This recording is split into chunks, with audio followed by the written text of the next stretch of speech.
Oke, langsung aja kita mulai kelasnya. Pertama-tama aku kenalin diri dulu ya, karena bingung nih siapa sih nih Kak Stefani, tiba-tiba udah berisik aja. Aku kenalin diri dulu, nama aku Stefani. Saat ini kerjanya di Human Capital Organization Development Analyst dan juga sebagai working team dari company culture. Jadi kan setiap perusahaan itu ada nilai-nilai budayanya. Nah, aku juga selain sebagai tim HCOD, selain tim HR, aku juga sebagai yang membentuk dan juga membangun dan juga menyebarluaskanlah culture di perusahaan itu seperti apa. Nah, kemudian kalau untuk perusahaannya aku di PT Federal International Finance atau biasa lebih dikenal Fifth Group. Kalau nggak tahu juga, ini tuh grupnya Astra di bagian leasing motor Honda. Nah, mungkin lebih tahu ya. Jadi ketika ada penjualan motor, terus orang pengen belinya pakai kredit deh gitu. Nah, itu biasanya kita menyediakan jasa tersebut. Kemudian pendidikan yang pasti semua udah tahu, saya S1 di Teknik Industri Atmajaya di 2016, lulus 2020. Kemudian karena kita mau bahas tentang organisasi hari ini, saya bahas sedikit, saya dulu tuh di organisasi HMTI UAJ. Mungkin ini kan anak TI semua ya. Ada yang udah sempet, nih semester berapa? Semester 3 ya berarti ya? 5, Kak. Oh 5, oke. Ada anak HMTI? Eee, aku sama Fernando. Oh ada, oke. James sama Fernando, oke. Hai teman-teman. Ya bagus, udah join HMTI. Nah aku dulu ketua HMTI di periode 2019-2020. Sekarang ketua HMTI-nya Jessica ya kalau nggak salah ya? Ya, oke. Kemudian selain itu juga di 2018 sampai 2019 aku jadi General Secretary and Treasury di Besuan Jarum 34 Jaranglor. Nah, kemudian prestasi yang pernah aku capai selama di kampus juga, oh ini yang pertama di kantor sih, ini jadi finalis dari Fifth Group Innovation Award. Jadi di kantor tuh ada event namanya, kita bikin inovasi, kita berlomba untuk bikin inovasi. Nah, aku jadi salah satu finalis top 5-nya. Terus juga aku dulu dapat beasiswa Astra First, dapat beasiswa Jarum, kemudian jadi juara 2 di Mawapres di bidang scientific field. Kemudian juara 3 juga di Incol kalau pada tahu ya. Nanti para ikut nih. Kalau nggak salah sih pas aku semester 3 atau semester 5 deh lombanya. Seingatku sampai sekarang lombanya masih ada. Nah, pada ikut tuh. Lumayan buat taruh di CV gitu kan, nanti keren tuh pas mau kerja. Terakhir aku dapat beasiswa juga PPA. Jadi sebenarnya kenapa sih aku kasih tahu aku dapet beasiswa-beasiswa ini, sebenarnya lebih ke arah pengen ngasih tahu dikit sih ke teman-teman. Nggak cuma belajar aja nih, tapi selain belajar organisasi dan kegiatan-kegiatan di luar kampus itu sangat berguna banget buat kita nantinya. Itu sih pesan yang mau aku sampaikan.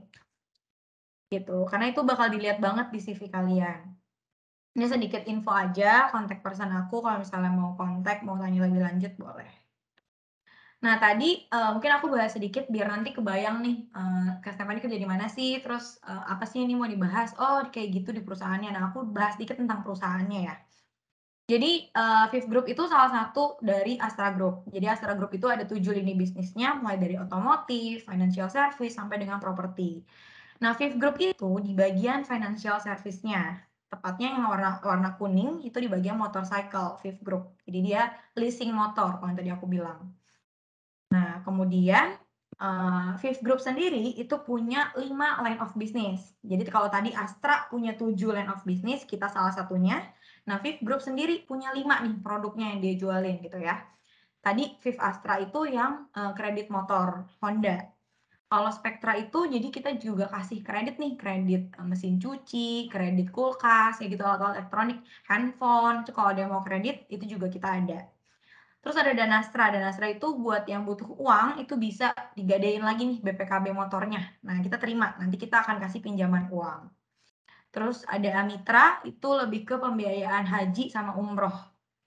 Kemudian terakhir Finatra itu untuk pelaku usaha mikro UMKM kalau sering sekarang didengar. Nah, itu kalau UMKM kan biasa suka butuh pinjaman duit gitu ya. Nah, itu bisa ke Fifth Group juga. Nah, jadi ini line of business yang Fifth Group punya. Jadi kalau teman-teman misalnya nemuin, ya ada tulisan Danastra apa tuh? Nah, ini gitu ya.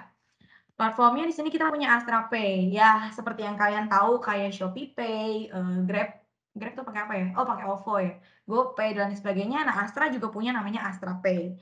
Nah, itu juga bagian dari Fifth Group gitu. Jadi nanti teman-teman download Astra Pay ya. Nanti di sini kalau misalnya aku main kuis atau aku tanya dan jawabannya benar, aku akan kirim Astra Pay ke teman-teman. Saldo Astra Pay lumayan bisa buat jajan. Karena Astra Pay ini udah tergenerate sama QR. Jadi bisa dipakai-pakai juga di QR-QR manapun gitu. Oke, ini sekilas aja. Nah, kita masuk tadi ke what is human capital. Nah, ini mungkin tadi udah di-mention ya sama Pak Ronald Stefani di HR gitu kan. Mungkin nggak sih kita di HR? Oke. Sekarang kita belajar tentang HR-nya. Di Astra itu ada Astra Human Capital Management Framework. Nah, yang di atas ini adalah Catu Dharma Astra atau nilai-nilai yang dipegang oleh Astra itu menjadi payungnya. Di bawahnya itu ada Organization Development Management. Apa ini Organization Development Management? Dia adalah yang membuat organisasi, mengontrol organisasi bagaimana sehingga organisasi itu bisa efektif dan produktif jalannya. Nah, ini nanti kita akan bahas lebih detail di sini nanti ke belakang. Nah, kalau teman-teman bingung nih, kita ada organisasi gitu ya, misalnya di kampus atau di sekolah atau di di organisasi ormawa gitu ya, di mana ada organisasi nih. Gimana cara kita cari orangnya, dapetin orang-orangnya gitu ya. Terus nilai kinerja orang-orang ini kayak gimana. Nah, itu sebenarnya ada pilar-pilarnya, ada bagian-bagiannya.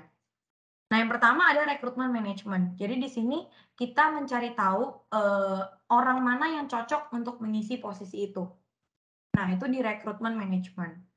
Kemudian setelah kita dapat orangnya nih, jadi ketika proses rekrutmen, oh dapat nih orangnya dengan kriteria A, B, C, D, E, F, G gitu ya. Oke, dia cocok di posisi sebagai orang HR misalnya gitu ya. Kita perlu mendevelop orang ini supaya dia setiap tahunnya bisa terus berkembang. Ataupun dari awal dia masuk kita kasih tahu dulu nih, oh perusahaan Fifth Group tuh kayak gini gitu kan. Oh di sini tuh cara kerjanya begini, kita akan ajarin dulu. Itu adanya di people development management di sini. Nah, setelah kita ajarin, setelah bertahun-tahun pun kita refresh lagi, kita ajarin kembali, kita akan nilai bagaimana kinerja dia selama dia kerja nih selama ini, gimana sih kinerjanya, performance kayak gimana. Nah, itu di performance management. Di sini juga kita bisa dapat nih, oh ini orang-orang yang bisa jadi calon bos. Oh, ini orang-orang yang performance-nya jelek, harus dikasih punishment atau gimana. Kalau di kampus kan saya dikasih hukuman gitu kan, dikasih apa, dikasih pelajaran. Nah, itu kayak gitu di sini. Kemudian sampai dengan terakhir ketika orang ini sudah mau keluar dari kantor, resign ataupun pindah ke tempat lain, itu di termination management gitu. Kemudian atas tadi nih di performance management ada orang-orang yang bagus tadi ya, yang bisa jadi calon bos, performance-nya bagus dan lain sebagainya. Itu kita akan kasih reward, kasih hadiah. Iya iya dong, pasti kan orang dikasih hadiah seneng dan dia akan lama stay di kantor itu. Nah, itu kita akan maintain dengan sistem namanya reward management. Di situ kita akan attract, motivate, and retain orang-orang baik kita nih, best people kita akan pegang gitu, kita akan pertahankan supaya dia nggak kemana-mana, supaya dia bisa berkontribusi buat perusahaan semakin lebih lagi. Nah, kemudian kalau kerja kerja kerja kerja terus kan pasti capek ya, pasti pusing gitu kan, kerja mulu. Kita juga akan ada work life balance, udah biasa ya teman-teman pasti sering dengar tuh, apa sih work life balance gitu kan. Kita membalancekan nih antara kerja kita dengan kegiatan yang lain-lainnya, misalnya olahraga, keagamaan, dan lain-lainnya itu di industrial relation management gitu ya. Kita bikin nih conducive working climate dan juga industrial peace. Jadi kita bikin misalnya ada UKM ya, kalau di kampus ada UKM kayak gitu. Nah, itu di bagian industrial relation management.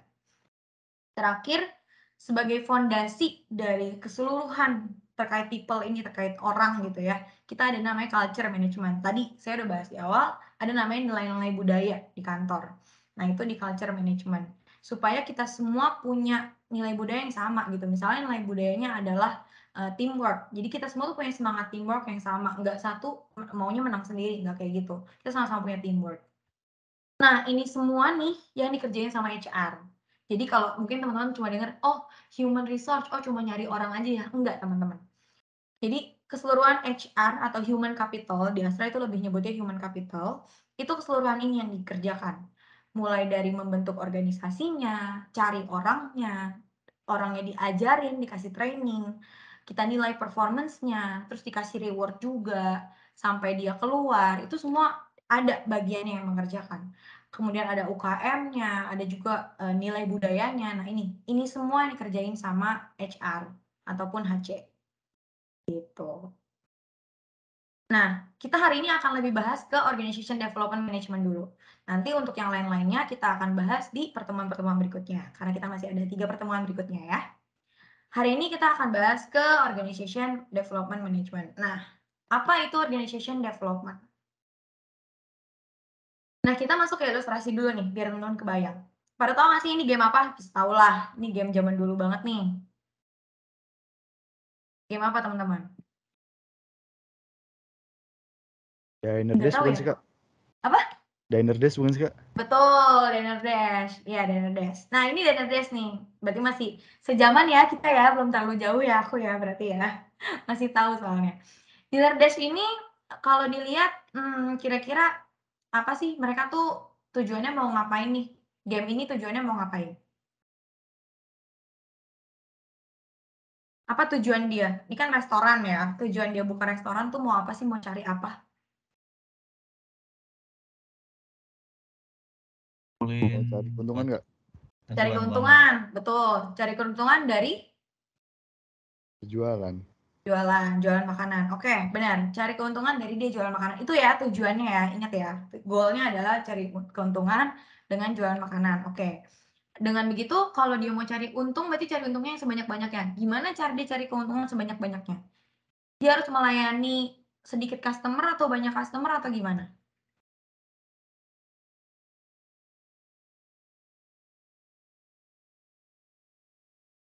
Halo?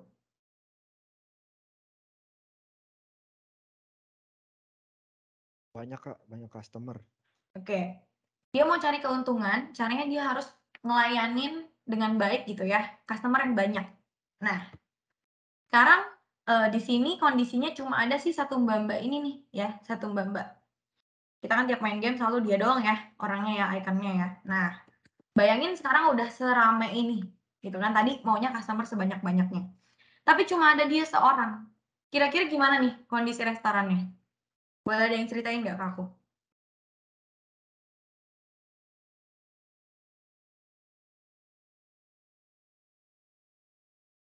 Yuk, ayo yuk. Biar cepat, satu aja. Kalau kondisinya dia udah rame, tapi dia cuma sendiri. Nah, kelihatan nih di gambar ini nih, gimana kondisinya nih. Ayo, Ya, Kak, pelan-pelan. aku Hmm? boleh, Kak. Boleh. Gary, gimana Gary? Ya, jadi kalau misalkan kayak gini, kondisi restorannya menurutku rada sumpek, Kak. Karena kan orangnya banyak banget ya, terus pegawai satu, terus nanti kalau misalkan mau nge-serve makanannya jadi lama, terus belum bikinnya lagi dan lain sebagainya sih, Kak. Kayak gitu, Kak. Oke. Start makanannya lama, belum bikinnya lagi gitu ya. Oke, benar. Sebelum lanjut, boleh nih pada nyalain lagi kameranya. Hayo, tinggal berdua. Aku kontrol nih. Jangan pada bobo abis itu ya guys ya. Nggak lagi ngedongeng nih, mohon maaf. Boleh ya, nyalain lagi ya teman-teman ya. Nggak apa kok, sambil nyemil, sambil minum, boleh nggak ada masalah, asal jangan sambil rebahan. Karena saya juga mau rebahan. Oke, benar tadi, sumpek ya, sumpah cuma satu, nggak ada yang nge-serve, nggak ada yang masak, oke segala macam. Nah sekarang pertanyaan aku, kita punya nih sumber daya ya orang, tapi belum ditempatin nih di sini. Kira-kira butuh apa aja sih? Coba boleh. Teman-teman boleh, mungkin kalau yang nggak mau ngomong ngechat boleh, yang mau ngomong juga langsung boleh. Butuh apa aja? Butuh bagian apa aja di sini nih?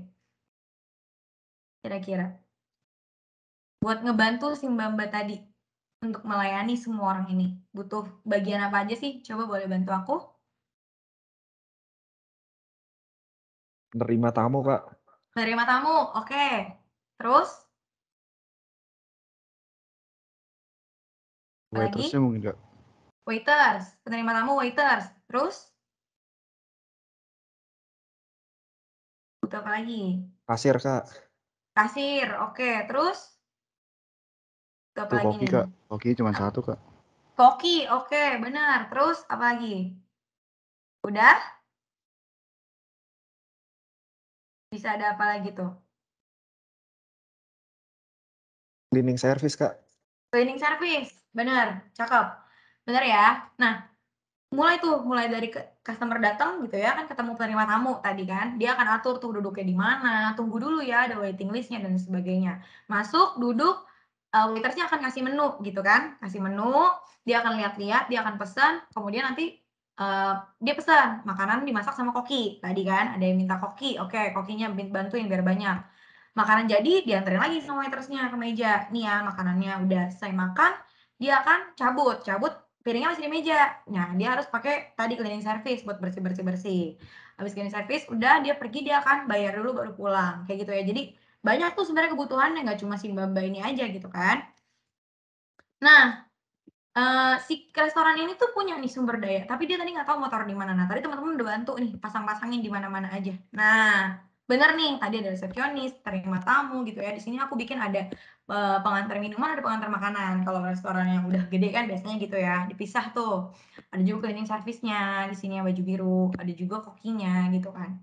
Nah, tapi pertanyaannya, kalau mereka hanya ditempatkan gitu aja, nggak ada yang mengatur, bisa jalan nggak kira-kira? Nggak bisa ya, pasti harus ada manajernya gitu kan ya. Kalau di restoran tuh pasti ada manajernya, ada supervisornya gitu kan. Nah, jadilah kurang lebih kayak gini nih, kalau aku gambarin restoran kecil ya, ini ya, langsung dari owner gitu ya misalnya, punya F&B manager, nah dia tuh akan kontrol si chef, food waiters, drink waiters, terus ada juga cleaning service-nya. Kemudian ada operational manager nih yang ngatur-ngatur jadwal siapa yang bertugas hari ini, siapa yang bertugas shift malam gitu ya. Ada juga customer service management nih misalnya ketika ada yang komplain, "Mbak lama banget sih makanannya nggak enak gini." Nah, ada bagian yang kontrol. Nah, inilah yang dibutuhin sama restoran ini supaya bisa mencapai tujuan dia tadi tuh di awal. Bisa mendapatkan keuntungan sebanyak-banyaknya dari jualan makanan ke customer sebanyak-banyaknya gitu kan. Nah, siapa yang melakukan ini semua? Nah, itulah yang dilakukan oleh organizational development. Organization development. OD yang akan memikirkan, atau biasa kita sebut HCOD ya gampangnya. OD yang akan memikirkan nih, organisasinya akan kayak apa? Siapa aja yang ada di situ gitu ya. Posisinya, bukan orangnya ya. Posisinya ada apa aja. Oh butuh manajer, oh butuh bagian ini, butuh bagian apa, kayak gitu. Nah itulah tugas OD. Kira-kira udah kebayang ya teman-teman tugasnya OD apa ya dari ilustrasi ini ya. Gitu. Nah, jadi di sini mungkin ada OD-nya nih. Mungkin di sini kalau masih kecil ya owner-nya lah bertugas sebagai OD. Dia akan memikirkan organization development-nya seperti apa.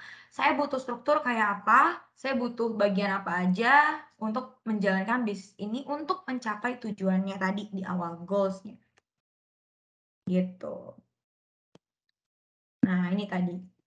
Organization development itu intinya kalau aku rangkum dari sini adalah kita meng-align-kan nih antara strategi, structure, people, reward, metric, manajemen proses. Jadi kita memaksimalkan di sini ya internal capacity kita berikan, tadi kan saya bilang ada sumber daya tapi nggak tahu mau taruh di mana. Nah, di sini kita akan berdayakan internal capacity kita seefektif mungkin, seoptimal mungkin sehingga itu bisa berjalan gitu ya untuk mencapai tujuan perusahaan dan juga bisa bertahan di long term gitu ya. Kalau tadi nih si restoran kan nyiapin cuma si satu mbak-mbak ini ya.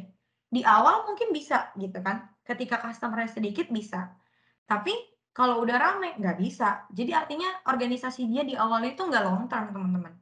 Dia cuma bisa ketika restorannya masih kecil aja, masih sepi lah gitu kan. Kalau udah rame nggak kekontrol ya kan. Udah riuh tadi, udah pusing banget nih, semua orang udah marah-marah kayak gini. Dia butuh si organisasi ini tadi. Makanya di awal dari organization development perlu memikirkan bagaimana dia bisa menciptakan organisasi yang sustain, yang over the long term. Jadi bisa lama gitu ya, bisa dipakai sampai at least 3 sampai 5 tahun ke depan lah. Gitu. Jadi bukan dipikirin, oh sekarang mau buka resto, oh butuh mbak aja satu, langsung aja satu, enggak gitu. Tapi mikirnya harus jangka panjang. Kayak gitu. Nah, ODI ini juga kalau teman-teman lihat dia itu menciptakan organisasi untuk mencapai misi dari perusahaan tersebut kayak gitu. Nah, ini aku sedikit gambaran dari Organization Development Framework ya. Jadi pertama, mulai dari visi, misi ataupun tujuan tadi ya, goal nih. Goalnya si perusahaan atau bisnis atau sebuah organisasi di kampus gitu ya, misalnya contoh aku let's say yang gampang nih, ada teman HMTI juga ya.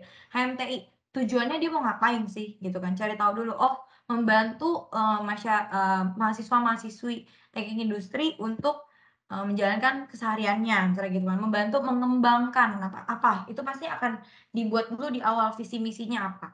Mungkin kayak sekarang ketuanya Kak Jessica dulu pasti mikirin ketika dia mau naik jadi ketua HMTI, apa ya visi misi HMTI tahun depan, itu akan dipikirkan terlebih dahulu pertama.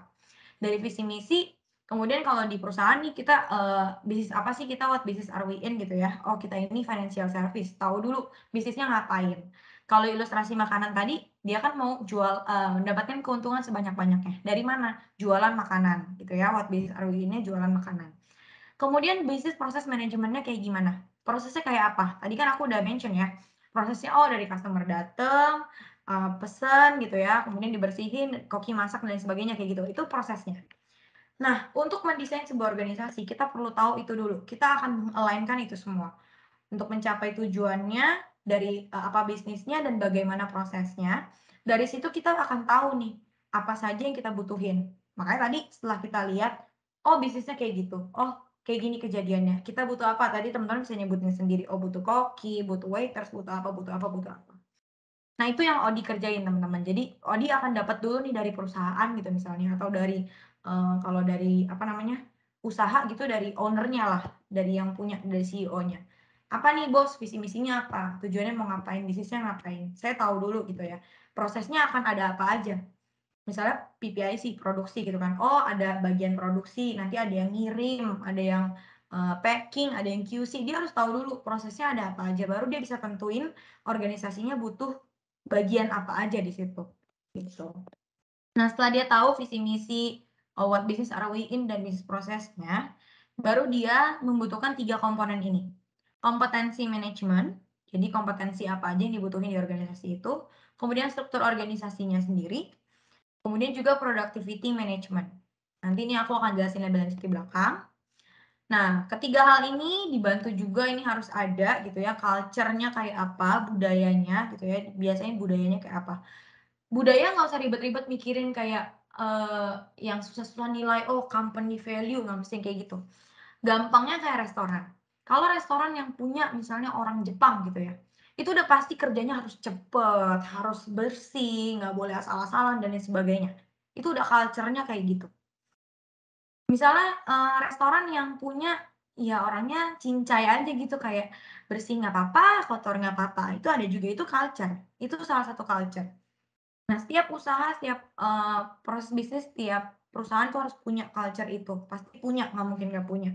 Nah, pasti organisasi akan menyesuaikan dengan itu juga. Kemudian ada namanya change management. Change management ini itu disiapin biasanya, ini bisa ada bisa enggak gitu ya. Buat perusahaan gede pasti punya.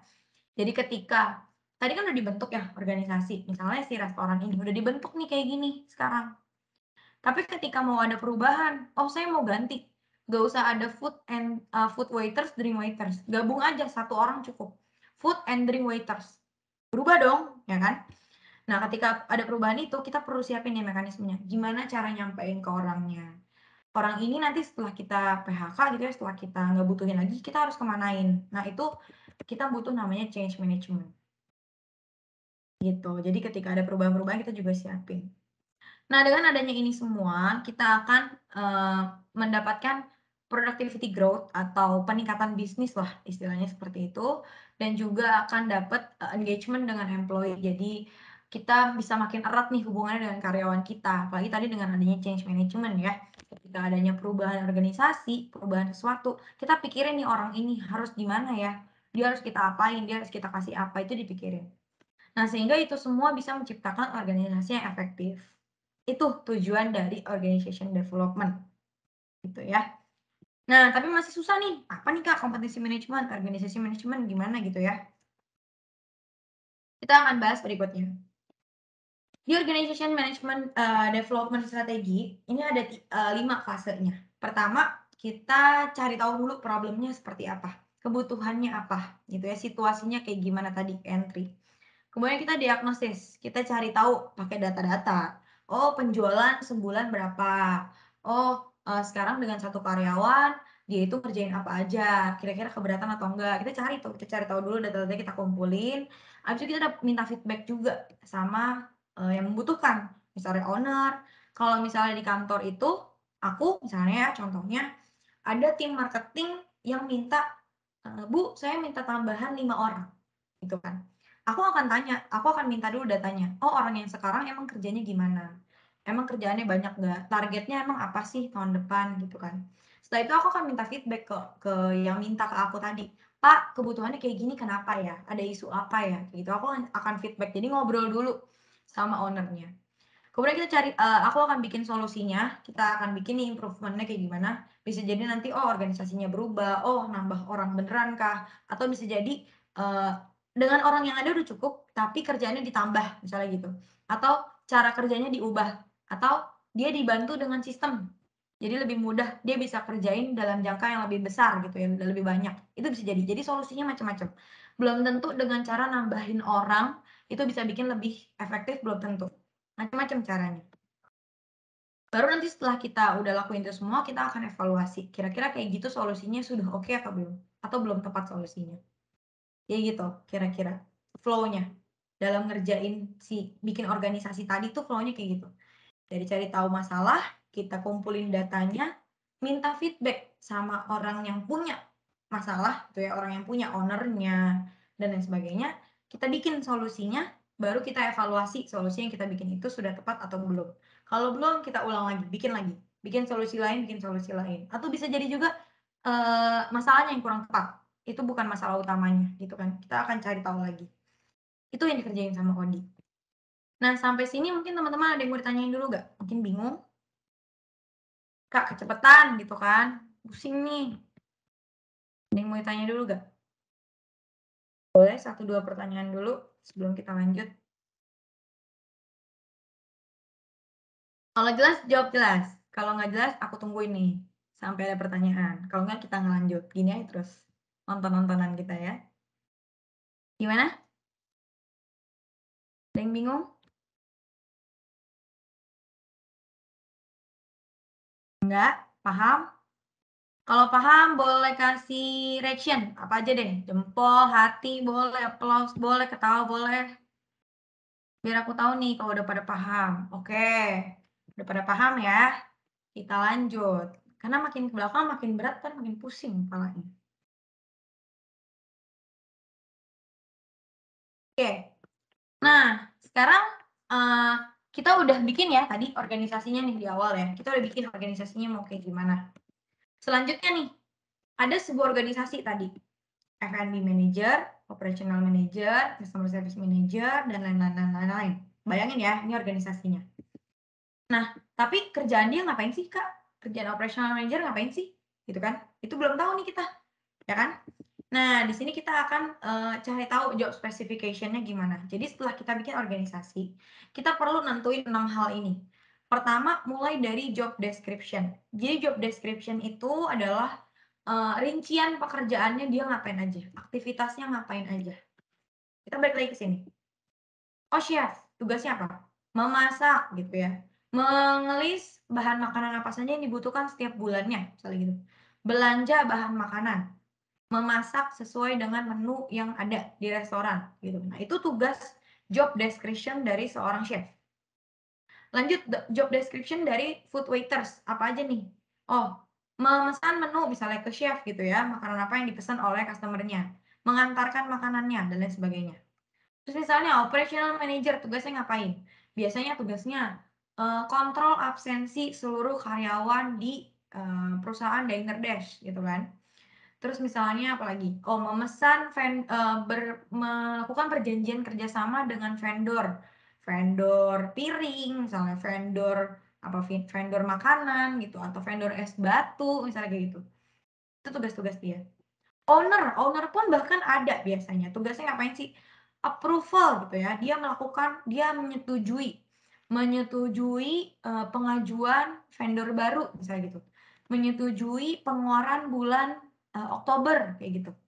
Jadi setiap bagian itu kita akan bikinkan job description-nya seperti apa. Biar jelas. Kalau ditanya nih, nanti lempar-lemparan kalau nggak jelas. Siapa nih yang mau ngelayanin customer marah-marah? Nggak ada, bukan gue. Gitu kan.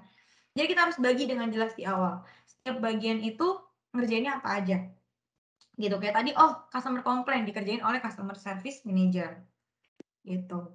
Jadi dideskripsiin dulu kerjaannya apa aja. Itu di bagian tadi, job description. Udah tahu bagian-bagian kerjanya apa aja, kita akan tentuin key performance indicators.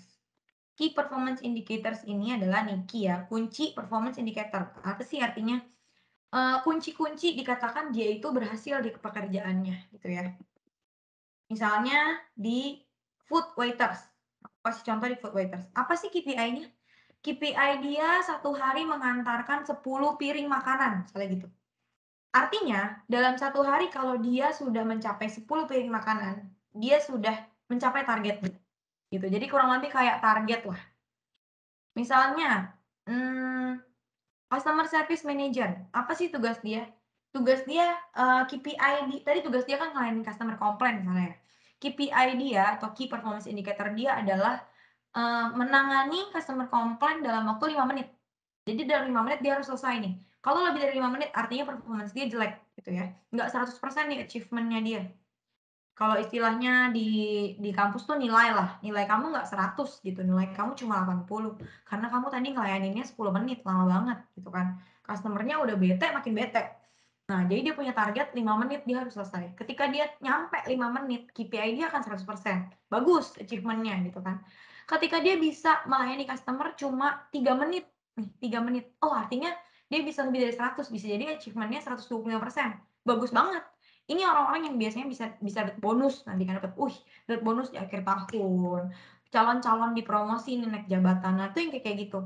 Yang dia mencapai KPI-nya lebih dari targetnya. Target 100% dia bisa mencapai 120%, 125% itu lebih baik.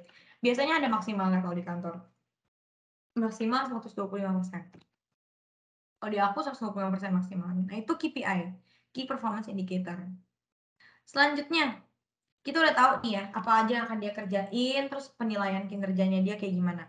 Kita perlu tahu apa technical kompetensi yang dibutuhin sama jabatan itu. Jadi kita udah tuntut dia nih buat kamu harus bisa layanin customer 5 menit gitu ya durasinya. Tapi kamu nggak kasih dia skill yang dia butuhin gitu ya, technicalnya. Dia tuh butuh belajar gimana sih cara ngelayanin customer supaya customernya itu paham dan nggak komplain lagi gitu. Dia harus gimana? Itu namanya technical kompetensi yang dia butuhin. Oh, ada namanya technical kompetensi customer management gitu atau apa? Dia butuh kompetensi apa? Butuh skill apa sih gitu, hard skillnya butuh apa. Misalnya kalian mau kerja di bagian PPIC gitu ya, kalian butuh skill dasar apa? Kalian harus punya misalnya nilai P3 gitu ya, atau nilai terkait dengan produksi kalian tuh 100 minimal. Kalian harus punya itu namanya technical kompetensi, hard skillnya. Nah, jadi kita definisiin hard skill apa saja yang dibutuhkan oleh setiap jabatan gitu. Nah, setelah itu kita tentukan juga soft skillnya. Oh, kalau customer service management, dia butuh soft skill-nya itu adalah jago ngomong. Communication skill-nya harus bagus. Misalnya gitu. Kalau bagian marketing, biasanya, negotiation skill-nya harus bagus. Karena dia harus bernegosiasi dengan orang. Kayak gitu. Jadi, soft skill-nya apa? Jadi, kalau tadi di sini hard skill, gitu ya. Soft skill-nya apa habis itu? Jadi, selain skill yang theoretical, dia harus punya soft skill-nya apa juga. Soft skill udah pernah belajar lah ya pasti. Di kampus kan juga kita semua sibuk. Kalian ngapain sih join panitia? Ngapain sih join Ormawa? Mau nambah soft skill Kak, gitu kan. Pasti biasa kan. Mau nambah pengalaman Kak, ini itu. Nah, itu di sini. Oke, lanjut ke job requirement. Setelah itu kita butuh tahu job requirement. Jadi untuk kita tadi udah tahu nih desainnya job ini butuhnya kayak gini, kerjaannya kayak gini, nilai kerjanya kayak gini segala macam. Sekarang kita mau cari nih orangnya. Cari orangnya kayak gimana? Nah, kita bikin dulu job requirement-nya. Job requirement atas setiap jabatan pasti beda-beda, atau setiap job pasti beda-beda. Gitu ya. Kalau chef, butuhnya lulusan chef gitu kan, koki gitu kan. Oh, kalau orang HR butuhnya lulusan psikologi misalnya, atau bagian apa, orang pengacara butuhnya bagian hukum kayak gitu. Nah, itu ada requirement-nya. Terus misalnya dia harus punya pengalaman kerja 2 tahun minimal gitu. Teman-teman pasti sering lihat lah di lowongan-lowongan kerja tuh ada job requirement. Nah, ini tim OD juga akan menentukan ini gitu ya. Nentuin job requirement-nya apa sih gitu. Setelah itu ini optional, bisa butuh nggak butuh, related function. Jadi kita akan lihat dia nanti akan bekerjanya dengan bagian apa, related functionnya dengan bagian apa. Kalau HC nih misalnya, oh nanti akan related functionnya dengan tim seluruh bagian di perusahaan gitu kan, karena kita akan tektokan terus nih untuk mengisi kebutuhan-kebutuhan orang mereka. Gitu. Sampai sini ada yang mau tanya? Kalau nggak ada nanti aku yang nanya loh. Jadi mendingan ada yang nanya. Kalau nggak ada aku yang kasih pertanyaan.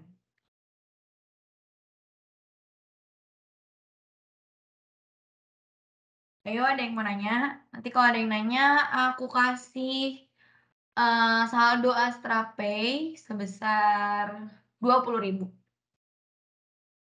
Lumayan, makan siang dapet tuh Mau 20.000. nanya, Kak. Siapa yang mau nanya? Mau nanya, Kak. Oh iya, boleh James. James. Gimana? Tapi untuk job specification ini kan ada 6 ya. Ya. Ini tuh berurutan atau ini enggak berurutan gitu, Kak, dalam penentuannya? Oke, baik. Sebenarnya kalau berurutan atau nggak berurutan, sebenarnya nggak juga, yang mana duluan bisa. Cuma yang perlu ada utama banget itu adalah job description-nya dulu.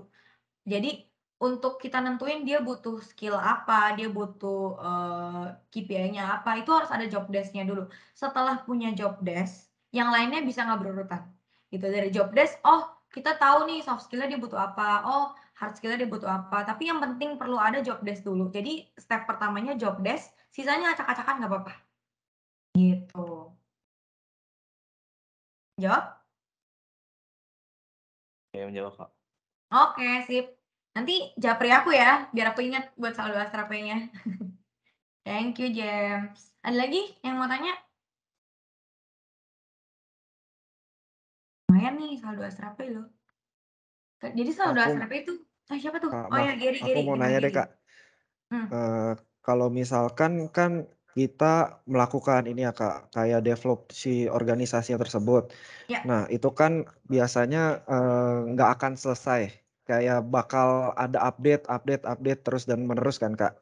Betul. Nah misalkan kita sekali nge-update nih suatu organisasi, nah itu biasa tingkat itu selesai itu gimana ya Kak? Soalnya kan biasanya kan long term ya, kayak misalkan tadi di game yang tadi kayak selesainya itu profitnya meningkat dan lain sebagainya. Ya. Nah kalau misalkan kita baru kelarin nih kayak kita baru ngedevelop si organisasi tersebut.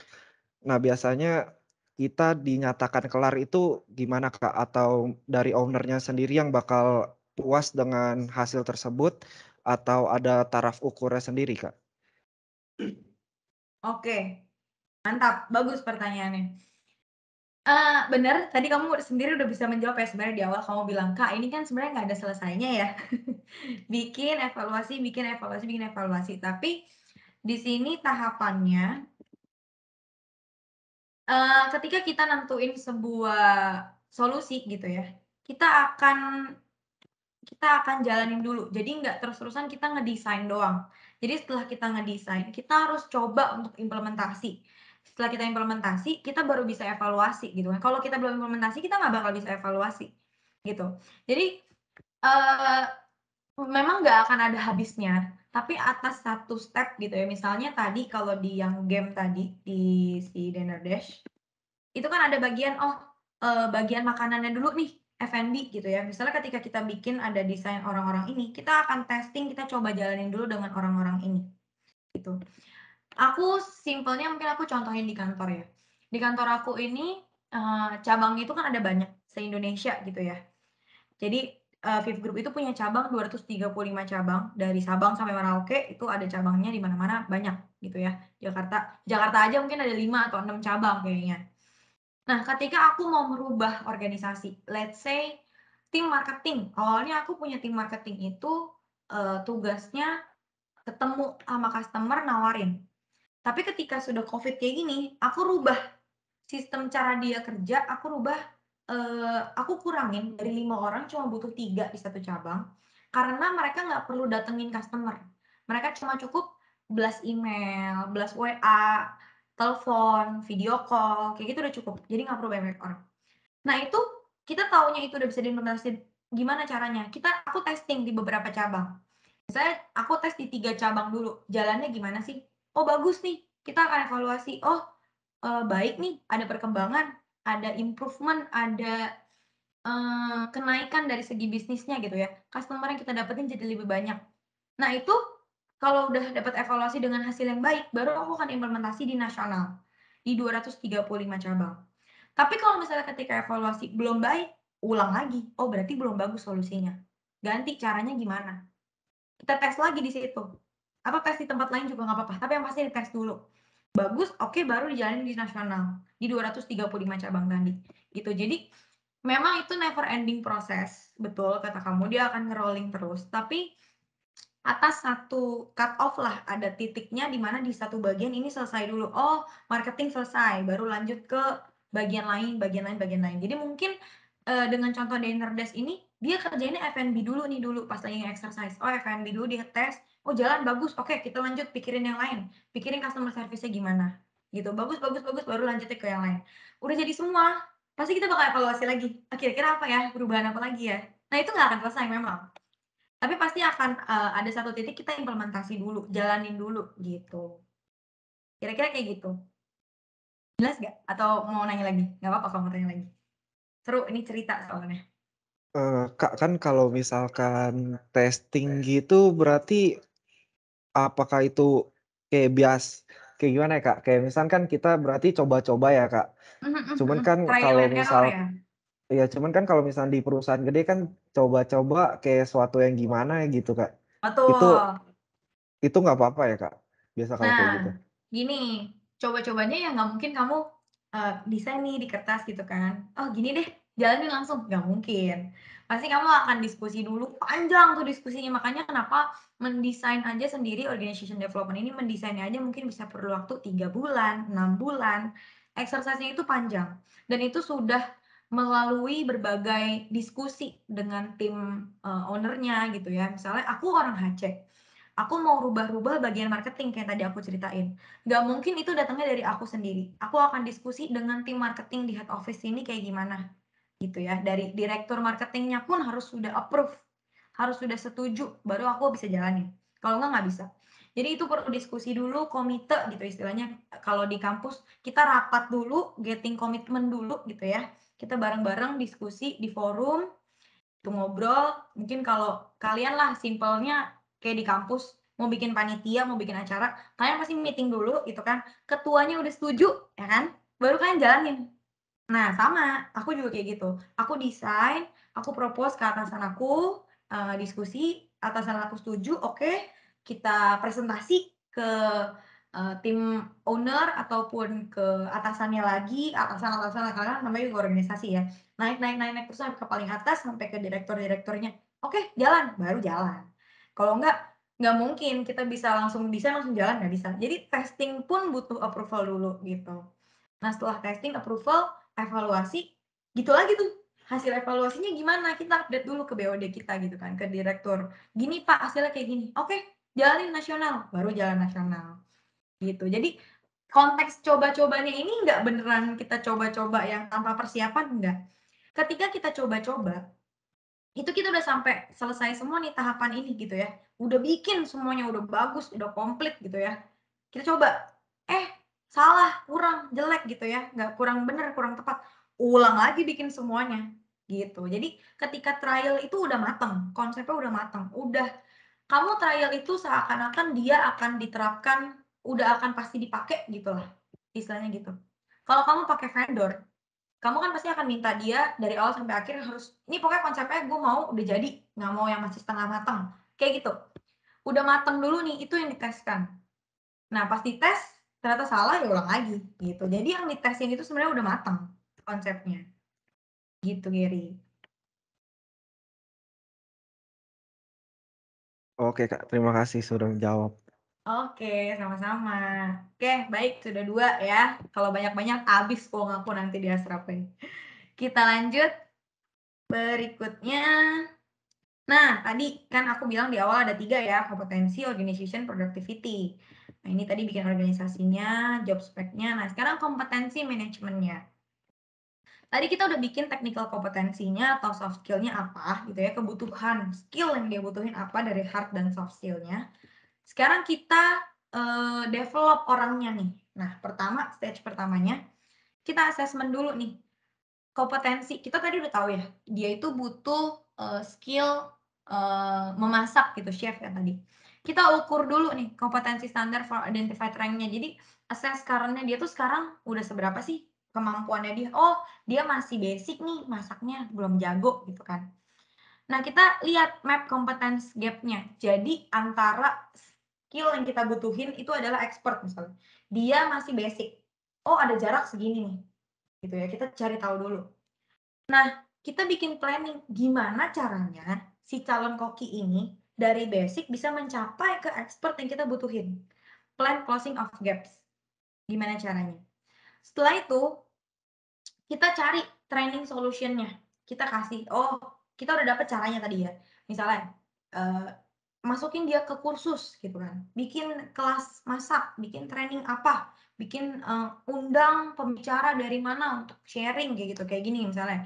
Pak Ronald undang aku nih untuk sharing supaya teman-teman ngerti bener-bener nih HR di kehidupan kantor tuh seperti apa. Kayak gitu. Nah, itu planningnya. Kita akan implementasi, kita kasih training. Jadi si koki tadi, ini calon koki, dia gapnya segini, basic ke expert. Butuh gapnya segini. Caranya kasih training, undang orang yang expert, jelasin segala macam. Kita lakukan training itu. Harapannya dia harus pelan-pelan naik expert, medium gitu ya. Udah jago, udah expert gitu kan, dari basic gitu ya. Setelah itu kita lakukan monitoring, review, dan access resultnya kayak gimana. Kita assess dia resultnya. Jadi setelah kita kasih training, kita lihat naik nggak nih dia gitu kan, kita assess, kita monitor, kita review terus. Oh, setelah training masak 1 kali dia naik dikit nih levelnya segini lah gitu. Oh, ntar dia naik lagi sampai dia bisa mencapai si expert ini gitu. Terakhir kita redefine lagi nih, ulang lagi kayak gitu. Oh, ada kebutuhan di bagian mana? Oh, koki lain misalnya. Oh, si calon koki yang baru ini dia nggak di basic, dia udah medium. Nah, kalau udah medium dia butuh training apa lagi sampai nyampe ke expert yang kita butuhin. Jadi ini muter terus nih kompetensi ini teman-teman. Prosesnya berjalan seperti ini terus. Kalau di kantor aku ada bagian tersendiri yang mengontrol ini, namanya Human Capital Learning and People Development. Jadi mereka tuh sehari-hari kerjaannya mikirin, nih orang ini dia, gue kasih training apa ya gitu kan, aku kasih dia motivator apa ya, oh aku besok bikin webinar gitu kan, datengin bos Tokped buat tahu di sana tuh digitalnya kayak gimana sih, belajar gitu kan, ada tuh bagiannya. Jadi kita upgrade terus nih si kompetensi ini dari awal, mulai dari mengakses orang itu skillnya udah sampai mana, cari tahu dia tuh gapnya sama mana sih dengan yang kita mau tuju gitu ya. Idealnya harusnya dia sampai mana sih skillnya, tapi ternyata belum nyampe. Kita planning untuk mencapai goal tersebut gimana caranya. Habis itu kita implementasi cara yang udah kita bikin planning tadi gitu kan. Habis itu kita monitor, kita review. Oh, dia udah nyampe nih sekarang. Oh, dia belum nyampe, harus kasih apa lagi ya? Itu dipikirin terus. Oh, misalnya dia udah nyampe gitu kan, caranya kayak gini. Kita juga evaluasi metodenya.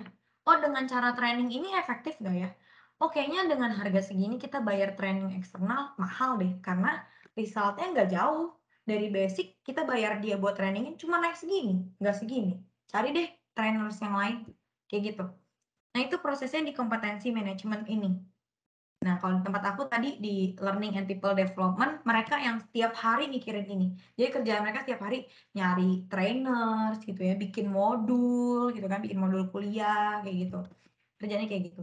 Tujuannya apa? Supaya mereka bisa mencapai business goals dan KPI mereka tadi tuh, key performance indicator mereka di awal. Tujuannya itu. Udahnya ada sih kompetensi manajemen ini. Gitu. Nah, setelah kita udah capek-capek didik orang ini gitu ya. Kita udah desain sebanyak-banyak, kita udah didik mereka. Harapan kita pasti mereka bisa kasih kita yang terbaik gitu ya. Tadi kalau di si dinner desk, biar kita bisa dapat untung sebesar-besarnya. Dari input yang kita kasih, melalui proses yang mereka jalanin, kita harapkan outputnya seperti apa nih. Nanti kemudian dari output ini kita akan kasih feedback. Oh, kamu harusnya lebih rajin lagi ya belajarnya kayak gimana. Oh, kamu harusnya lebih sering ini, lebih sering apa, feedback-nya apa. Kita akan kasih itu menjadi input atas orang tersebut. Muter terus kayak gitu. Ini yang kita maintain setelah kita membangun tadi semua itu ya, bikin organisasi, bikin job specification-nya, bikin kompetensi manajemennya, udah kita ajarin segala macam, udah dia udah siap nih buat kerja gitu ya. Kita akan kontrol di sini, di productivity manajemennya. Mulai dari input, proses, output, dan feedback-nya kayak apa, kita akan kontrol di proses ini. Nah, kayak gimana sih productivity management itu? Jadi produktivitas itu adalah perbandingan antara unit output dengan input yang kita berikan. Contoh, kita tadi nge-hire chef gitu ya. Kita bayar seorang chef dengan gaji misalnya 5 juta, let's say 5 juta gitu ya. Nah, dari masakan-masakan yang dihasilin gitu ya, penjualan kita naik nggak nih? Gitu kan. Penjualan kita, keuntungan kita nyampe nggak 5 juta? Kita akan ukur itu. Gitu. Input versus output. Nah, itu yang kita sebut dengan produktivitas.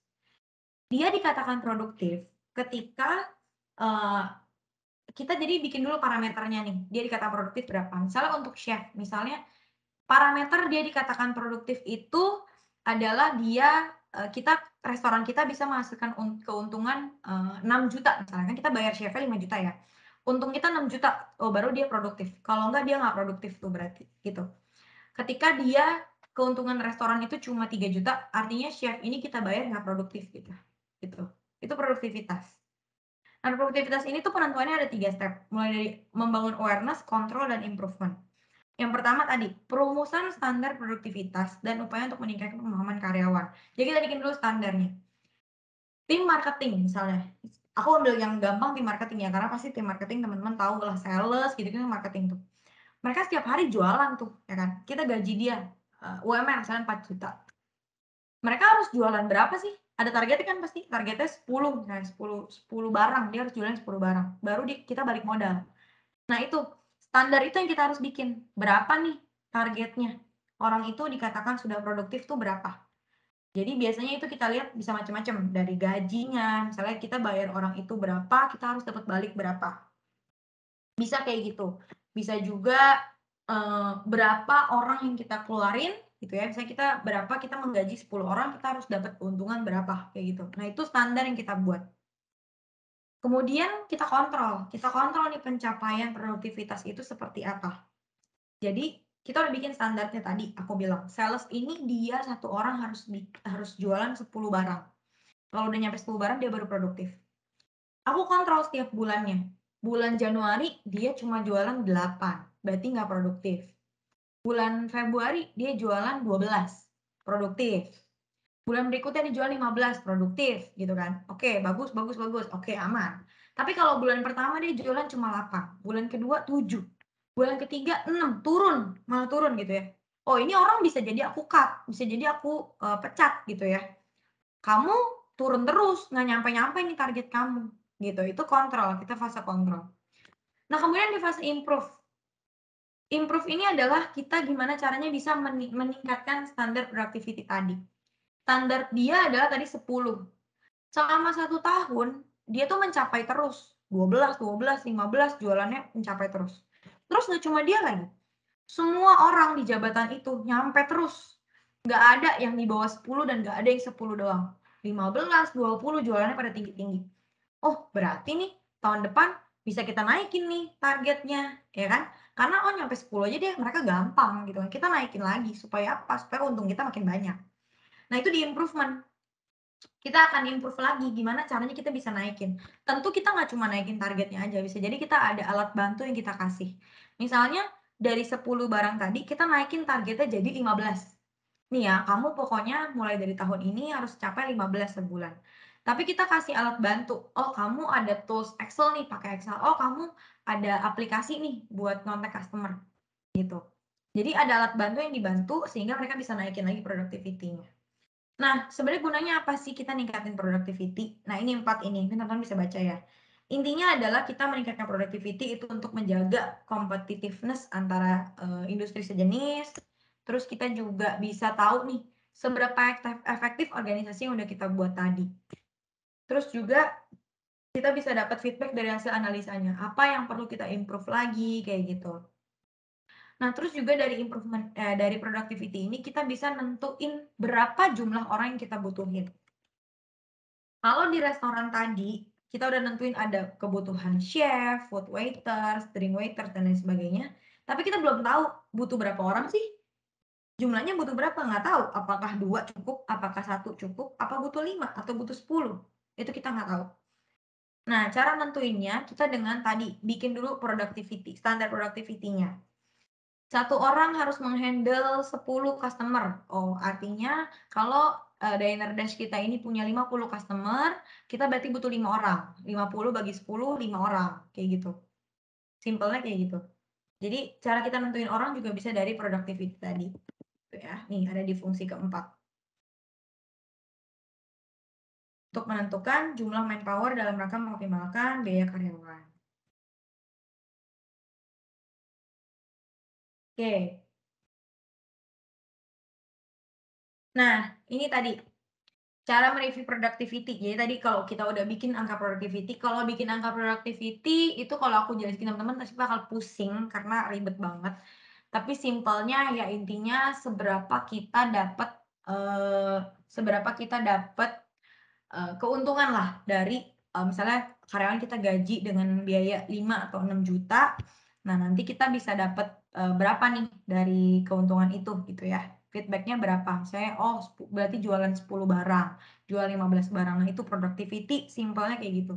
Tapi kalau productivity di skala company itu ruwet gitu ya. Kita gaji satu karyawan, oh bisa macam-macam tuh parameternya yang dinilai. Gajinya gitu kan, pengeluaran kita atas trainingnya tadi, terus pengeluaran kita atas BPJS-nya dia, atas kesehatannya dia, kita tanggung dan lain sebagainya. Itu macam-macam deh. Transportasinya misalnya yang kita biayain gitu ya, kita kasih motor misalnya, motor operasional, itu semua diperhitungkan. Nah, itu kita baru bisa hitung nih, oh dia harus ngasilin berapa banyak sih, baru kita tahu dia produktif atau enggak. Itu kalau di skala company. Nah, sekarang kita udah punya angka tadi, gimana cara kita nge-reviewnya? Nah, tadi aku bilang, misalnya di satu restoran dia punya 5 karyawan nih teman-teman. Dia jualan ya bisa jadi banyak, tadi 50 gitu kan. Kita bisa tahu berapa sih produktivitas di job itu. Caranya adalah dari total seluruh penjualan dibagi dengan jumlah orangnya. Jadi kalau kita tetapkan standar dari sales itu adalah 10 unit. Nah, cabang Jakarta tuh productivity-nya berapa? Pertanyaannya gitu. Jualannya dia berapa? 50 unit misalnya. Orangnya berapa? 5 orang. Berarti productivity-nya 50 bagi 5. 10 berarti. Oh, productivity-nya 10. Oh, nyampe nih sama targetnya memang 10 gitu kan. Itu cara ngitung productivity-nya kayak gitu. Nah, terus cara ngitung achievement atau pencapaian produktivitas seperti apa? Caranya adalah dari angka yang kita dapetin tadi 10 dibagi dengan targetnya. Targetnya 10, 10 bagi 10, ya udah 1. 1 kali 100% berarti dia 100%. Artinya apa 100%? Artinya dia produktif. Tadi kalau hasilnya lebih dari 120% artinya dia sangat produktif. Kalau dia hasilnya cuma 80 sampai 100%, artinya dia masih bisa ditambah nih load kerjanya. Mungkin targetnya nggak 10. Mungkin pekerjaannya nggak cuma nawarin customer doang, kita bisa kasih kerjaan yang lain. Kasih kerjaan, oh kalau ada customer komplain, kamu sekalian tanganin ya, kayak gitu itu bisa. Jadi semuanya dihitung. Jadi setiap kerjaan orang nih, walaupun dia cuma ngelayanin customer, itu kita hitung. Gitu ya. Itu masuk load kerja dia nggak, kayak gitu. Itu overload nggak gitu kan. Atau orang ini kerjanya jadi kebanyakan atau enggak, kayak gitu kita hitung juga gitu. Jadi ketika pencapaiannya masih 80-100% itu masih sangat potensial untuk kamu tambahin load kerjanya atau tambahin targetnya. Nah, kalau dia udah di bawah 80%, itu dia udah sangat tidak produktif. Kita bisa kasih dia punishment, bisa kita kasih dia SP gitu ya, SP 1, 2, 3, bahkan sampai resign itu bisa. Di kantor aku, untuk sales-sales kemitraan gitu ya, yang tidak terdaftar di Fifth Group tapi dia ada di mitra kita, intinya dia karyawan lapangan yang jualan di lapangan. Ketika dia dalam 1 bulan booking jualannya cuma 0, nggak jualan sama sekali, itu dia bisa langsung di auto terminate. Jadi auto di-resign-kan. Itu jadi ketika dia kerja, itu kita udah kasih tahu nih, kamu kalau nggak jualan 1 biji pun, kamu akan kita keluarin. Itu udah dikasih tahu dari awal perjanjiannya. Nah, kayak gitu. Nah, itu penilaian dari sini juga. Ketika dia di bawah 80%, dia itu sudah sangat-sangat tidak produktif dan dia akan dikeluarkan. Kayak gitu. Nah, itu aturan-aturan evaluasi performance-nya, siapa yang achieve, siapa yang harus di SP, siapa yang apa, itu ada bagiannya tadi kalau di awal namanya adalah performance management. Nah, di sini nih, itu yang akan menganalisa. Jadi kalau aku di OD bikin parameternya, ada tim lain namanya performance management yang akan menganalisa orang siapa aja yang nyampe, siapa aja yang enggak gitu ya. Di sini di kantor aku menghandle 24.000 karyawan se-Indonesia. Nah, kita maintain tuh dari 24.000 karyawan itu performance-nya kayak apa. Siapa aja yang nyampe, siapa aja yang enggak. Siapa aja yang akan kita kasih reward, siapa aja yang enggak. Itu di-maintain. Nah, batas dia kapan dapat, kapan enggaknya. Nah, itu bagian aku yang tentuin. Organization development yang menentukan standar produktivitasnya berapa. Ketika dia sudah dinyatakan produktif, udah lebih dari, itu akan dinilai sama si performance management dan dikasih reward. Gitu. Tapi kalau dia di bawah, dia juga akan dikasih punishment ataupun teguran gitu misalnya ya. Simpelnya kayak gitu. Oke, sampai sini ya muka-mukanya udah pada, Kak, udah nggak ngerti, Kak, udah berat gitu ya. Ada yang mau nanya? 20.000 terakhir nih, Astra Pay untuk teman-teman. Oh, langsung. Ravelindo. Sorry Kak, berisik tadi. Oh, Iya bisik. Kak, Ya, ya. ada 2 pertanyaan bisa nggak? Oh, boleh. Tapi Astra Pay-nya satu aja nggak apa ya? Iya, yang nggak pakai Astra Pay juga nggak apa-apa sih Kak. Oh, oke, siap. Bagus. Gimana? Pertama yang apa Kak? Yang di bagian apa tadi ya? Yang di bagian kompetensi manajemen Kak. Oke, Itu kompetensi kan step manajemen. 1 sama step 2-nya berhubungan sama TNE ya Kak sebenarnya. Kalau di perusahaan-perusahaan itu biasa TNE yang dipakai atau TNE yang efektif lah gitu Kak buat tahu training needs-nya yang benar ini kayak gimana sih Kak? Alat-alatnya atau apanya gitu atau ada Maksud kamu tabelnya metode? tersendiri gitu. Iya. Oke. Metode-metodenya ya maksudnya ya. Iya. Jadi betul. Training need analysis itu sebenarnya banyak sih macam-macam metodenya. Nanti sebenarnya aku ada kelas people and development juga sama kalian. Nanti aku akan jelasin di situ mungkin lebih detailnya. Cuma memang banyak lah literatur-literaturnya. Jadi misalnya kita bisa pakai cara sebar kuesioner, misalnya kayak gitu. Pakai sebar kuesioner bisa nih. Needs-nya apa gitu. Kita ada parameter-parameter penilaiannya gitu ya yang dinilai. Dinilainya bisa jadi survei itu nggak cuma dikasih ke orang yang mau di-training, tapi ke atasannya, ke peers-nya gitu misalnya. Jadi misalnya aku kasih contoh apa yang gampangnya. Oh, HC nih, kita akan kasih ke head-nya. Kira-kira tim kamu butuh apa nih? Butuh ini nggak? Dia butuh ngolah Excel nggak? Kayak gitu. Butuh apa nggak? Itu akan bisa tuh dibikin dalam bentuk kuesioner. Bisa jadi pertama itu. Kedua, bisa jadi dengan cara menilai dari performance kerjanya. Jadi kalau misalnya kerja udah jalan gitu ya, bisa jadi juga kan ada perusahaan-perusahaan yang mungkin belum mendefinisikan dari awal apa kebutuhan hard skill atau soft skill-nya. Nah, itu bisa juga setelah sudah berjalan kita nilai dari kinerjanya dia. Dia itu kurangnya di mana? Dicari tuh kurangnya. Oh, sehingga kita bisa dapat ini needs-nya di mana kayak gitu. Jadi, saya metodenya macam-macam. Nanti aku akan jelasin di sesi berikutnya. Cuma intinya kurang lebih banyak kita itu akan survei dan nilai langsung ke jabatan yang berkaitan ataupun yang bersangkutan dengan dia gitu. Jadi kita mau nilai job ini gitu ya, dia training need analisisnya apa, kita bisa jadi analisa ke dia ataupun ke atasannya ataupun ke job lain yang berkaitan dengan dia. Sehingga kita tahu dia itu kekurangannya apa, di situ kurangnya apa. Nah, kita harus tambahin di mana, kita harus kasih training di mana, kayak gitu. Rata-rata semua metode itu fungsinya untuk itu. Untuk kita tahu atas job itu dia kurangnya dari mana. Dan pastinya kita harus udah punya dulu parameternya. Parameter atas job itu, dia itu idealnya harus punya skill apa. Baru kita ukur orang itu udah di mana. Kayak gitu. Kurang lebih kayak gitu, Avelindo. Oke, Kak. Berarti ada main di standar juga ya Kak. Jadi kalau udah Betul. di tahap tertentu bisa kita tingkatin lagi atau kita lihat sampai segimana dia butuh. Benar. Jadi harus ada standarnya dulu, harus ada standar. Misalnya job itu, dia itu butuh skill-nya setara apa sih? Karena gini, misalnya gini deh, bikin improvement aja ada metodenya di kantor. Misal nama metodenya itu ada design thinking, mungkin kalau kalian pernah dengar, ataupun di sini DMAIC namanya. Design thinking lah. Design thinking itu ada levelingnya, ada yang ada belt-beltnya tuh, kayak orang lagi karate ya. Ada green belt, black belt gitu ya. Paling tinggi tuh nggak salah black belt deh. Nah, itu ada tingkatannya. Nah, kita perlu tahu dulu job itu butuh skill itu sampai belt apa nih? White belt kah, green belt kah, atau black belt? Kalau dia cuma butuh sampai green belt, baru kita ukur orang ini. Oh, orang ini ukurannya cuma dia udah di green belt, nggak usah dikasih training. Ataupun main dikasih updation aja dikit. Oh, ternyata dia udah di black belt, apalagi itu nggak usah. Kalau dia di white belt, oh kita harus cari tahu gimana caranya nyampe ke sini gitu. Itu sih. Jadi kita harus punya parameternya dulu pastinya. Baru kita ukur orangnya butuh apa. Gitu. Oke, Kak. Mungkin aku nanya yang kedua kali ya, Kak. Boleh. Pertanyaan kedua gimana? Oke, kalau yang OD sendiri kan development ya, Kak. Jadi harus ada improve tersendiri gitu, Kak.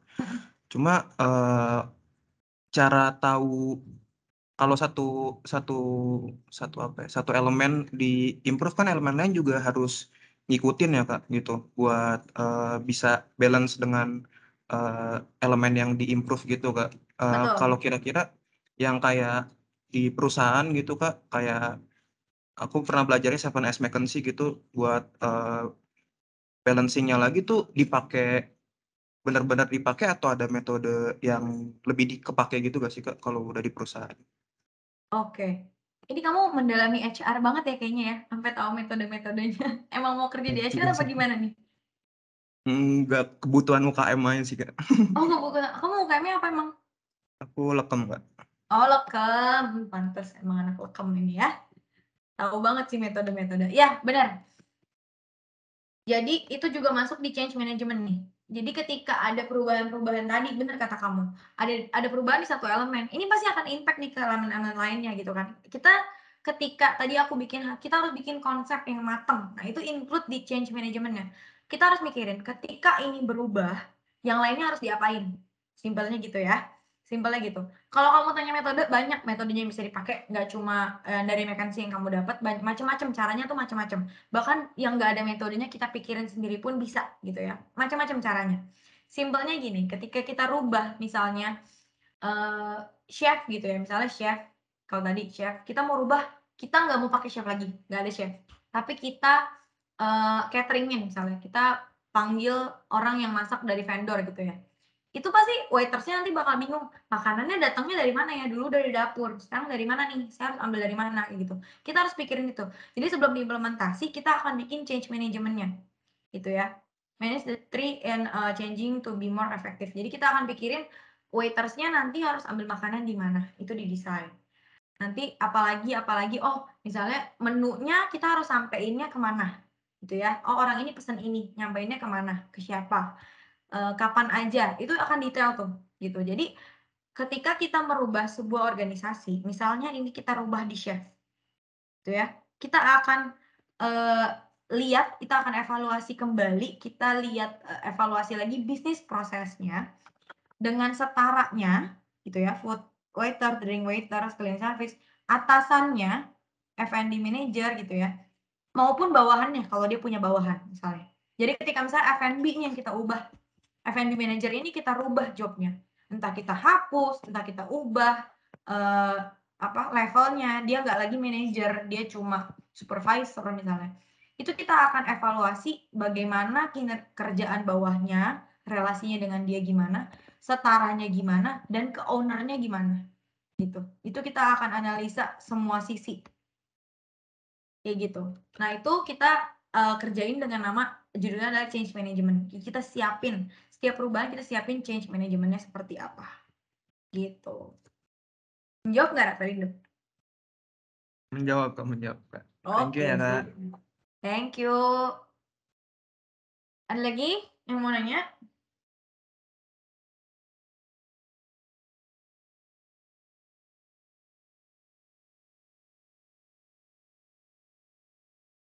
Nggak ada? Oke, kalau udah nggak ada, aku lanjut. Mungkin ini satu slide materi terakhir aku, berhubung dari 1921 juga ya, kan aku kelasnya sampai 1930, biar teman-teman bisa istirahat. Di sini ada beberapa inisiatif organization development. Kayak tadi aku bilang kan solusinya itu di sini, di bagian solusi ini ya, nggak cuma dengan ngurangin orang doang gitu ya. Nggak cuma dengan menghapus job itu misalnya atau nambahin orang, nggak cuma itu doang. Solusinya itu macam-macam. Nah, ini ada beberapa inisiatif nih, organization development inisiatif. Ada 4. Yang pertama dari human process-nya. Jadi ketika ada masalah yang kita temuin, bisa jadi kita rubah bukan organisasinya, tapi orangnya nih, human-nya. Misalnya dia itu ternyata kurang apa ya, antar timnya itu kurang bonding, makanya kurang produktif. Kita bikinlah team building gitu kan. Atau apa coaching gitu kan. Kita approach lagi orangnya, kita bikin mereka kerja bareng-bareng kayak gitu. Jadi inisiatifnya macam-macam. Bisa itu yang pertama, human process-nya dari segi orangnya. Kedua bisa jadi techno structural initiative. Jadi nah ini tadi perubahan organisasinya. Antar 2 job tadi kita merging. Misalnya tadi ada waiters makanan, waiters minuman. Oh gabung aja waiters gitu. Nggak perlu ada makanan dan minuman. Ataupun sebaliknya. Sekarang restoran ini punyanya waiters doang. Tapi ternyata dia butuh yang lebih spesifik, butuh food waiters, butuh drink waiters, butuh complementary waiters atau apa lagi gitu bisa jadi. Nah, itu di sini techno-structural initiative. Kemudian human resource management. Bisa jadi kebutuhannya adalah ketika mencari orangnya. Gampangnya gini, di kantor itu sekarang nggak cuma di kantor lah ya, di mana-mana kita sekarang lagi bergerak ke industri 5.0. Kemarin 4.0 udah digital nih gitu kan. Kita intinya gerak ke digital lah, semua yang manual-manual semua udah bergerak ke digital. Dari kertas sekarang udah ke Word, nggak ada lagi kertas-kertasan. Kalian aku yakin nugas pun udah nggak pakai kertas, ya kan? Pakainya Word, Microsoft semuanya. Tadi absen aku lihat dulu, aku absen masih tanda tangan. Sekarang tadi aku lihat udah pakai MyAtma tuh ternyata absennya, pakai generate QR. Nah, kayak gitu-gitu. Artinya ketika kita butuh hire orang, kita nggak bisa lagi butuh orang yang tulisannya bagus, yang tulisannya rapi, nggak bisa. Kita harus hire orang yang jago pakai komputernya, jago pakai Microsoft-nya. Nah, itu ada perubahan di human resource management-nya. Kayak gitu. Jadi bisa jadi perubahannya di sini. Ketika aku mengevaluasi dulu suatu bagian, oh accounting, dulu kita cuma cari orang yang jago, accounting-nya jago. Sekarang aku harus cari orang yang accounting-nya jago dan bisa Excel. Nggak bisa cuma logikanya doang jago accounting, nggak bisa. Dia harus jago juga Excel-nya. Karena sekarang di kantor ini nggak ada yang pakai hitung-hitungan pakai kalkulator dagang gitu, nggak ada. Pakainya Excel semua. Artinya apa? Requirement dia nambah. Dia harus punya skill Microsoft Excel. Kayak gitu. Nah, itu inisiatif perubahannya di human resource management. Yang terakhir di strategiknya nih, organization transformation, culture change, misalnya lebih ke strategiknya. Organisasinya udah baik, posisinya udah bener, orang yang ditempatin juga udah bener. Apa nih masalahnya? Bisa jadi leadernya itu ketika ngasih job ke bawahannya nggak jelas gitu ya. Leadernya ngasih pembagian ke timnya itu nggak jelas. Pokoknya kalian harus kerjain ini ya, selesai minggu ini. Loh, siapa yang kerjain? Nggak jelas. Bisa jadi. Nah, itu harusnya ada pembagian yang jelas. Oh, si A kerjain bagian 1, 2, 3 ya, si B kerjain 4, 5, 6, C, dan lain seterusnya. Gitu. Jadi, ada pembagian yang jelas. Kayak gitu. Jadi, macam-macam nih. Jadi, organization development itu tidak hanya merubah di organisasinya. Oh, jabatan ini dihapus, jabatan ini tambahin, oh tambahin orang. Nggak gitu. Macam-macam. Ada 4 nih kalau di sini ya, secara teori itu ada 4. Mulai dari human process, techno-structural initiative, human resource management, dan juga strategiknya. Gitu. Oke, dari aku kayaknya materinya udah habis. Sampai sini ada pertanyaan dulu nggak? Kalau nggak ada, aku mau kasih slide penutupnya. Ada yang masih penasaran? Ada yang mau ditanya? Mau tanya praktek di kehidupan kerja langsung juga nggak apa-apa, nanti aku ceritain. Atau ada yang punya pengalaman? Kak, saya mau nanya dong Kak. Gimana Timotius? Misalkan nih Kak, di satu perusahaan kan kita udah ngadain training nih buat karyawan. Nah, tapi setelah training selesai, misalkan dia setahun nih, itu dia tiba-tiba berhenti setelah dia kelar training. Otomatis kan secara nggak langsung perusahaan rugi dong. Apakah itu dalam perusahaan ada dihitung atau gimana, Kak? Oke. Nah, ini sering terjadi ya. Makanya tadi aku bilang ada tim yang menghitung nih, mereka itu akan mengadakan training berapa kali segala macam. Harapannya ketika mereka training itu pun sudah dihitung dalam target yang akan dikasih ke mereka. Makanya tadi aku bilang, kalau kita nentuin standar, kalau tadi di restoran tadi kan gampang ya, oh standarnya dia jualan 10 biji gitu ya. Kalau di perusahaan itu rumit, parameternya banyak. Selain gaji yang kita keluarkan untuk dia, tadi investment training pun kita masukin dalam perhitungan. Investment training, biaya rumah sakit yang kita tanggung ke mereka, kita kasih asuransi pasti kan, biasanya kita tanggung. Itu juga kita perhitungkan semuanya. Jadi, target yang dikasih ke semua orang di kantor itu sudah memperhitungkan itu. Ketika dia resign, pastinya performance dari teman-temannya itu sudah bisa menutupi training tersebut. Harusnya seperti itu. Jadi, itu semua sudah diperhitungkan.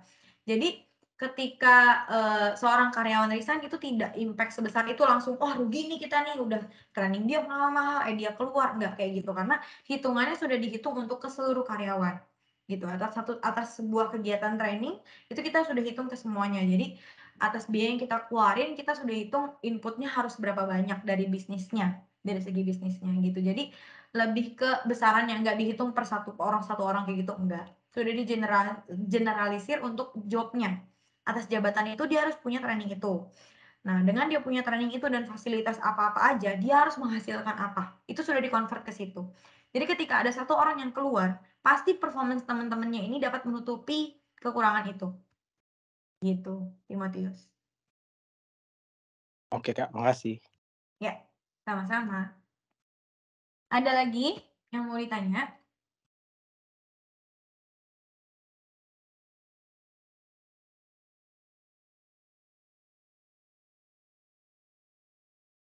Nggak ada?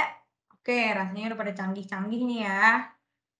Oke, kalau udah pada canggih-canggih, udah pada jago, pinter, kita lanjut. Nah, ini ada tugas terakhir dari aku karena kalian semua udah ngerti, udah paham, udah pakem banget nih ya, udah gak ada yang nanya lagi. Aku nanti kasih template ini ke teman-teman, minta tolong karena kalian cuma 15 orang, di sini berarti 13 orang lah ya, nanti aku akan absen nih siapa yang nggak posting. Kalian isi di template ini apa yang kalian pelajarin hari ini atau insight apa yang kalian dapetin. Mungkin bisa jadi nggak cuma teori HCOD-nya aja, tapi juga misalnya insight, oh kita harus banyak berorganisasi, kayak aku kasih tau di awal juga boleh. Pokoknya kalian isi aja di sini apa insight dan pelajaran yang kalian dapetin hari ini. 3 aja cukup. Tapi kalau bisa dijelasin ya, nggak perlu terlalu panjang, nggak apa-apa. Nah, kemudian yang bawah kalian isi apa opini kalian tentang kelas ini maupun tentang aku yang ngajarin gitu ya. Misalnya kakaknya cepet banget ngajarnya atau apa kayak gitu, boleh silahkan diisi aja. Kemudian terakhir kalian post di story kalian masing-masing dan tag ke Instagram aku dan Instagramnya Tagging Industri UAJ. Oke, gampang ya. Ini tugasnya ada yang mau ditanya nggak? Sambil aku ngasih tugas, aku mau kirimin, coba bentar ya. Oh, nggak bisa kolom chatnya ya. Oke, nanti aku kirim lewat Paronal aja ya, berarti ya, untuk materi sama template-nya. Oke, kolom chatnya nggak bisa ya? Coba kirim ke saya, bisa chat di sini. Iya nih, aku nggak bisa kolom chatnya. Sebentar ya, aku Ya kirim mungkin dulu. karena guest ya. Coba nanti. Karena guest nih, nggak dikasih untuk kirim nih. Iya. Mungkin bisa kirim lewat WA, nanti saya post di sini. Boleh, boleh, boleh. Oke, sambil nunggu, ada yang mau nanya nggak nih?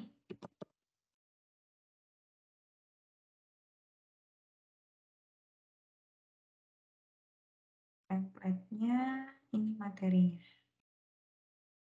Oke, template-nya. Oke. Oke. Nah, itu materinya. Ya, mungkin lupa, mau di-refresh lagi, bisa dilihat. Oke, mungkin itu aja teman-teman kelas dari aku. Semoga bermanfaat, semoga berguna. Kalau misalnya ada yang mau ditanya di luar dari yang tadi aku dijelasin gitu ya tentang HR lebih dalam, boleh silakan tanya. Ini ada WhatsApp, email, Instagram, LinkedIn, silakan deh, terserah melalui media apa aja boleh. Aku bakal welcome buat jawab pertanyaan teman-teman. Selain pertanyaan lowongan kerja ya.